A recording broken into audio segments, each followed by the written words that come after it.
اللہ اللہ یہ مقدر، اللہ اللہ یہ نصیب، یہ شرف ان کو ملا، یہ شرف ان کو ملا، حجاج کہلانے لگے۔ حج کا موسم آ گیا ہے، قافلے جانے لگے۔ لبیک اللہم لبیک اللہم لبیک اللہم لبیک اللہم۔ اعوذ باللہ من الشیطان الرجیم، بسم اللہ الرحمن الرحیم۔ خدا پر ہے بھروسہ، اسی پہ ناز کرتا ہوں، الہی تیرے ہی نام سے اس بزم کا آغاز کرتا ہوں۔ محتشم و محترم ناظرین، السلام علیکم ورحمۃ اللہ وبرکاتہ۔ اس توقع سے، اس امید سے اس بزم کا آغاز کر رہے ہیں کہ اللہ رب العزت کے فضل و کرم اور تاجدار مدینہ، راحت قلب و سینہ، صاحب متر پسینہ جناب محمد مصطفیٰ صلی اللہ علیہ وسلم کے صدقے آپ خیر و عافیت سے ہوں گے۔ ناظرین، انجمن پروگرام میں ہم آپ کا دل کی اتاہ گہرائیوں سے خیر مقدم کرتے ہیں۔ آج ہمارا عنوان جو ہے وہ بھی حج ہی سے متعلق ہوگا۔ جیسا کہ آپ دیکھ سکتے ہیں، حج کا مہینہ عنقریب جلوہ فگن ہونے والا ہے، اور اسی کی مناسبت سے ہر ہفتے ہم آپ کو ایک خاص پروگرام پیش کر رہے ہیں۔ اور آج جس عنوان کا انتخاب ہم نے کیا ہے ناظرین، وہ ہے حج کی اصل روح۔ اور اس اہم موضوع پر ہمارے ساتھ گفتگو کرنے کے لیے، قرآن و حدیث کی روشنی میں اپنے خیالات پیش کرنے کے لیے ہمارے ساتھ تشریف رکھتے ہیں ایک باوقار، جلیل القدر، عالم باعمل حضرت علامہ ڈاکٹر رضوان احمد نقشبندی دامت برکاتہم عالیہ، جن سے ہم محو گفتگو ہوں گے، اور یہی امید کرتے ہیں کہ جو باتیں بھی حضرت قبلہ ہمیں بتائیں گے اس پر سب سے پہلے اللہ تبارک و تعالیٰ مجھے اور ہم سب کو عمل کرنے کی توفیق عطا فرمائے۔ آئیے ہم اپنی گفتگو کا آغاز کرتے ہیں۔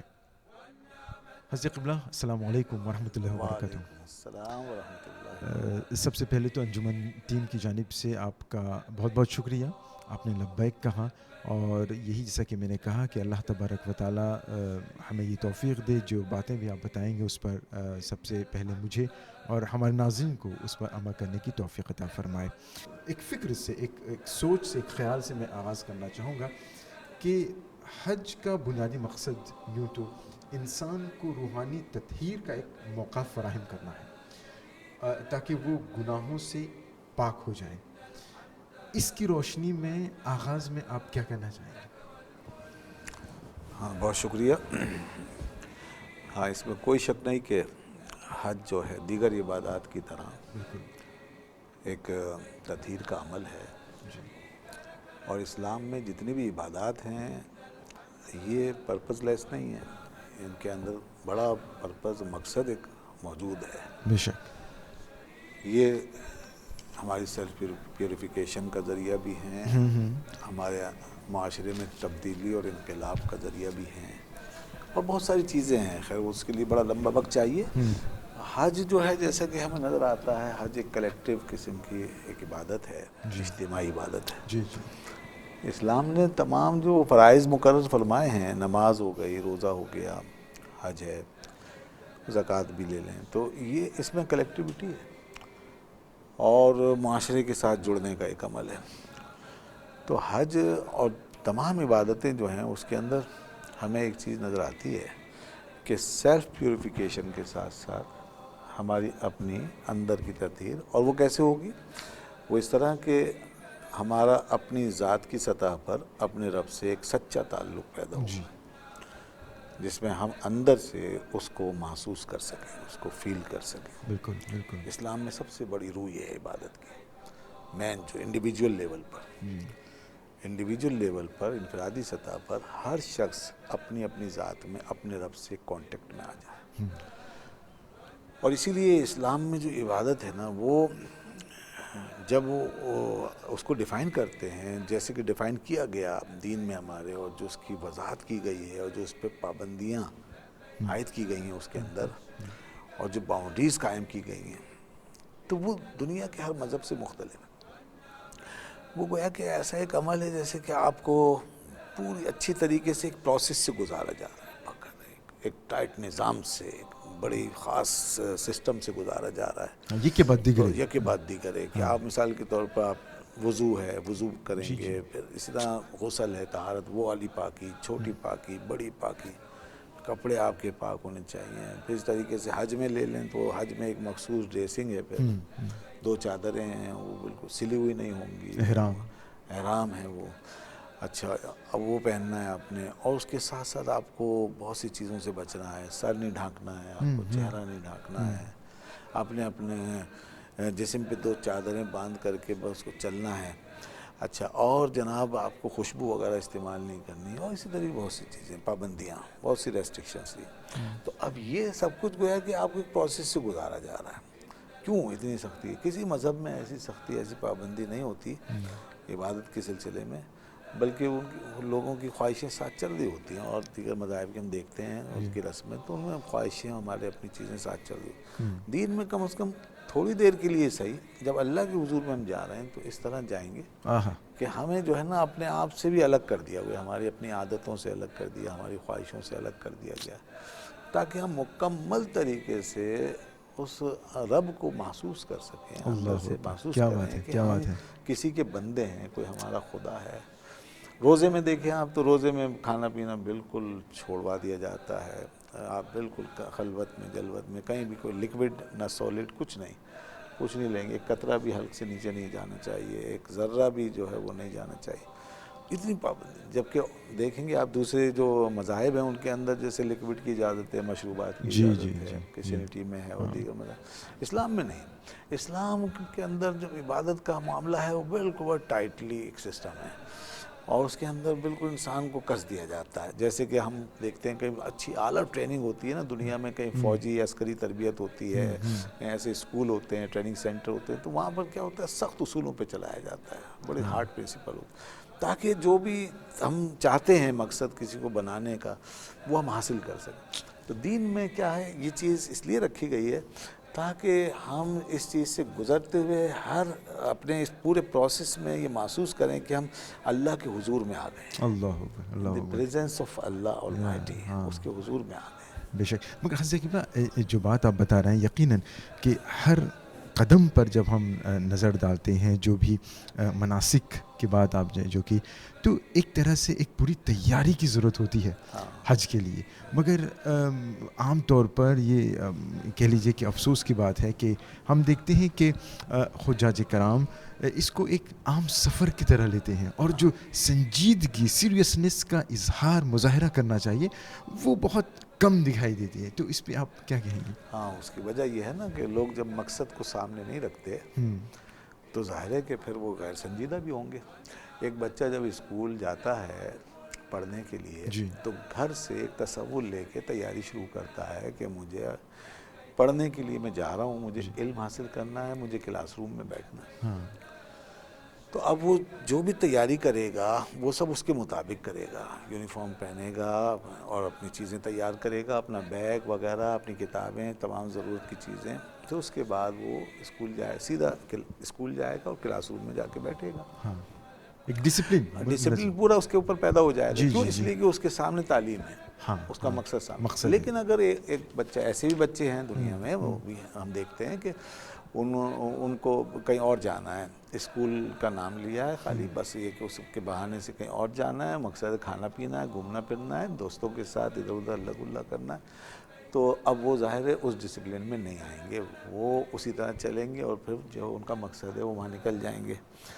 تو بالکل اسی طریقے سے ہم ڈسپلن میں, کسی بھی ڈسکورس میں, اس کی ڈسپلن میں اس وقت سما سکتے ہیں جب اپنے مقصد کو سامنے رکھیں. اسلام میں جیسے میں نے ابھی بتایا کہ اسلام میں جو مقصد ہے عبادت کا, یعنی ایک شخص جب جا رہا ہے حج پر یا وہ مسجد جا رہا ہے نماز کے لیے, تو اسلام ہی کہتا ہے تم اللہ سے ملنے جا رہے ہو, تم خدا کے پاس جا رہے ہو, اس سے ملنے جا رہے ہو. تو اب جب اس سے ملنے ہم جا رہے ہیں, یہ تصور ہم کر لیں کہ ہم اس سے ملنے جا رہے ہیں. خاص طور پہ وہ تو سب سے بڑا گھر ہے وہاں پہ اللہ کا, مکہ بیت اللہ شریف, تو وہاں تو اور زیادہ انسان کو اس پہ فوکس کرنا چاہیے کہ اللہ کے اس سب سے بڑے گھر میں جا رہا ہوں جہاں پہ بڑی توجہ ہے، اللہ تعالیٰ خود متوجہ خاص طور پہ اپنی رحمتوں کے ساتھ. تو اگر انسان یہ تصور میں رکھے گا تو بڑا ڈسپلنڈ ہو کے وہ جو ہے نکلے گا، اور پھر وہ غلطی سے بچے گا، ادھر ادھر بھٹکنے سے بچے گا. میں آپ کو ایک بزرگ کا بتاؤں، حضرت بایزید بستامی رحمۃ اللہ علیہ. اللہ اکبر، اللہ اکبر. تو دیکھیے ان بزرگوں کو ہم کیوں بزرگ مانتے ہیں، یہ دراصل اس مقصد سے چمٹے ہوئے تھے جو ہے نا اصل مقصد، اس کے مطابق انہوں نے زندگی گزاری اور ہمیں بہت کچھ سکھا دیا. حضرت بایزید بستامی رحمۃ اللہ علیہ جب گئے بیت اللہ شریف حج کیا یا عمرہ کیا، تو بہرحال جب حاضر ہوئے تو اس کے بعد پھر انہوں نے کہا کہ میں حاضر تو ہوا لیکن میں نے صرف گھر کو دیکھا، گھر والے کو نہیں دیکھا. یہ میرا پہلا وزٹ، فرماتے ہیں میرا پہلا دورہ، پہلا وزٹ اور پہلی حاضری ہے، مگر گھر والا نظر نہیں آیا. تو جس کے گھر پہ گئے وہ تو اس سے تو ملے ہی نہیں. تو پھر فرماتے ہیں دوبارہ میں گیا اس نیت سے کہ گھر والے گھر والے سے ملاقات ہو جائے. تو جب دوبارہ گیا تو پھر الحمدللہ گھر بھی دیکھا، گھر والے کو بھی دیکھ لیا. لیکن میں تو صرف گھر والے کے لیے گیا ہوں. اب یہ اس سے بھی اعلیٰ درجہ، سپیریئر، یعنی کئی درجات ہیں نا. دیکھیں غفلت دور ہوئی، اب اس کے بعد درجہ بندی شروع ہو گئی. اب فرماتے ہیں کہ اس سے بھی زیادہ بہتر یہ ہو نا کہ ہم جس کے پاس گئے ہیں اسی سے ملیں. تو کوئی توجہ ادھر ادھر رہے نہیں. تو پھر تیسری دفعہ جب گئے تو فرمایا گھر بھی غائب ہو گیا، صرف گھر والا رہ گیا. یہ ہے وہ سب سے اعلیٰ سپیریئر جو مقصد ہے حج کا یا جتنی بھی عبادتیں اسلام میں، اس کا کہ آدمی ہر چیز سے جو ہے وہ غافل ہو جائے اور صرف اس مقصود کے اوپر اس کی نظر جم جائے جس کے لیے وہ کھڑا ہے، جس کے لیے وہ گیا ہے. تو اس کے لیے حضرت ایک ذہنی تیاری بہت ضروری ہے. بالکل ضروری ہے ذہنی تیاری، انٹینشن ہونی چاہیے. انسان کے اندر ایک جذبہ، ایک پیشن ہونا چاہیے اس کے لیے. جب وہ جا رہا ہے تو ایک کیفیت سے جائے. دیکھیے اسلام میں جو عبادتیں ہیں وہ حال کے معنی میں ایک حال ہے، وہ محض ایک پریکٹس یا ورزش نہیں ہے. بعض لوگ کہہ دیتے ہیں جی وہ اس میں فزیکل یہ فائدہ ہے، ورزش ہے، بھاگ دوڑ ہے، نماز ایک ایکسرسائز ہے. ٹھیک ہے، وہ تو ضمناً وہ چیزیں مل جاتی ہیں، لیکن یہ مقصد نہیں ہے. اس کو صحیح تر لفظوں میں یہ کہنا چاہیے اسلام میں جو عبادتیں ہیں وہ ایک حال ہے، بندے پہ گزرنے والا ایک حال، پریزنس کا حال، کہ ہم اس کی حضوری میں ہیں. یہ ایک حال ہے بس. تو جتنا یہ حال آپ کے اوپر طاری ہوگا اتنی ہی عبادت کی روح آپ کے قریب ہوگی اور آپ اس کے مقصد کے قریب ہوتے چلے جائیں گے. ماشاءاللہ ماشاءاللہ ماشاءاللہ. حضرت قبلہ جب مناسک حج پر جب نظر جاتی ہے تو ہم دیکھتے ہیں کہ اس میں احرام، تلبیہ، مینا میں قیام، عرفات کا وقوف، رمی، قربانی، طواف وداع، یہ تمام ارکان حج میں شامل ہیں. مگر یہ مناسک آج صرف رسم تک محدود ہو گئے ہیں.